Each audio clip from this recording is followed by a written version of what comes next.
Hey, what's going on, you guys? It is MX Alpha here, and today we are continuing the base building series. Last time we left off with somewhat completed base, yet kind of empty base. So we're going to start off by finishing putting the helicopters in. We're going to go to Army, Helicopters, and we're going to put a Chinook, or a Black Hawk.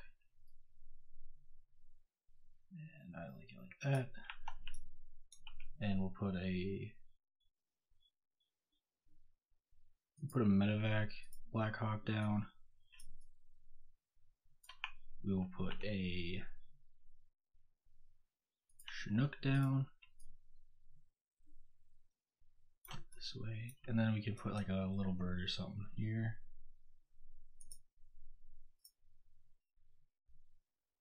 There we go. That'll be just fine. So now that we have all of our vehicles down, we can go into the vehicle respawn. So to do a vehicle respawn, you go to Systems or F5, you go to Multiplayer, Vehicle Respawn, and lay it down anywhere in the map. After that, you want to double click on that, make the delay anywhere between 200 to 300 seconds, somewhere in there. We'll just go 300. And you want to make sure you don't make this too short, because if you make it too short, then with like an air vehicle, if it gets blown up here, it'll spawn underneath the wreck, so it'll just constantly keep exploding. So that's why you want to do that. So after you have that, you desert a distance. I usually put it at 2,500 meters. This is in meters. Delay is in seconds. This is in meters. 2,500 is pretty far, but it's not too far where, I mean, it can still get reset if you go across the map and stuff like that. So yeah, actually we need to go back in. Tickets and expression you can leave. Position, leave at starting position. Position selection, I leave at random. For the wreck, I just make it delete. Notification I disable, because like I said, if it does happen to get in that loop, then that way it won't keep sending you notifications saying it respawned. Force respawn I disable, and respawn when disabled I also disable.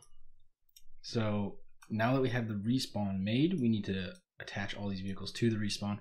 So one way to do it is by right clicking on a vehicle and going to connect, sync to, and the blue line will show up and you can attach it to the icon. A quicker way to do it is to highlight chunks of vehicles.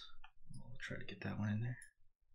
Chunks of vehicles, and then you'll get all of the vehicles. So we can do, you know, these, and then we can control and click all of these. Whoops.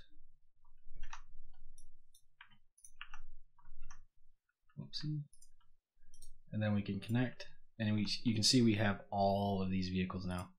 And we're just going to do that for every vehicle in the base.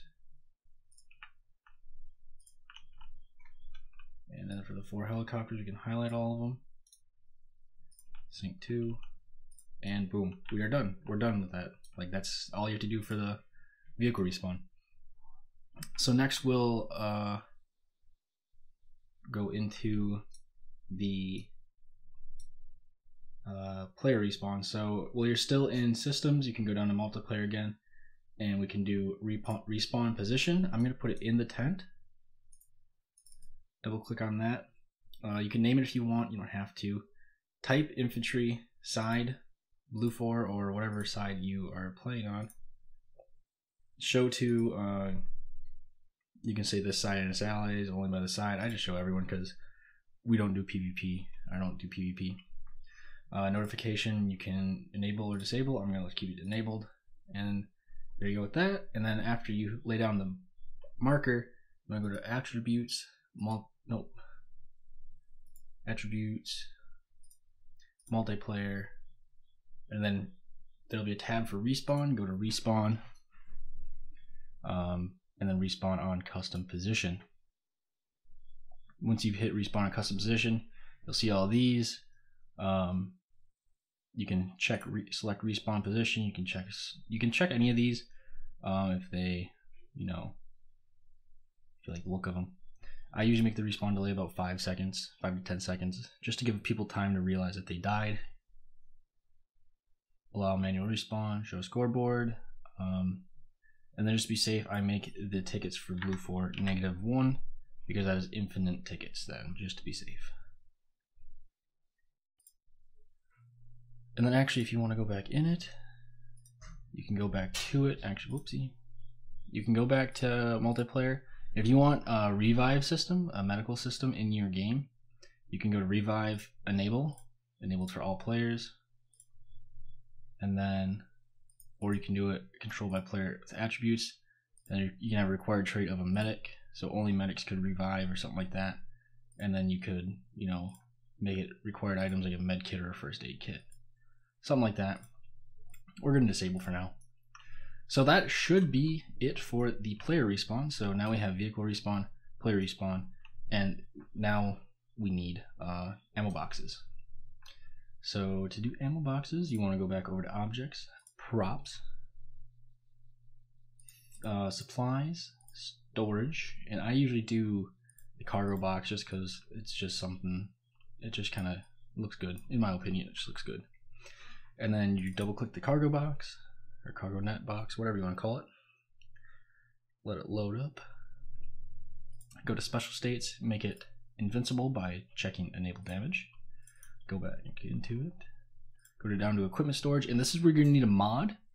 The two mods I recommend you have are Eden Enhanced, and I'll leave a link for that down in the description down below, and MCC. But Eden Enhanced is what does this part right here. You can go down to equipment storage and you can check arsenal, and it is now a virtual arsenal.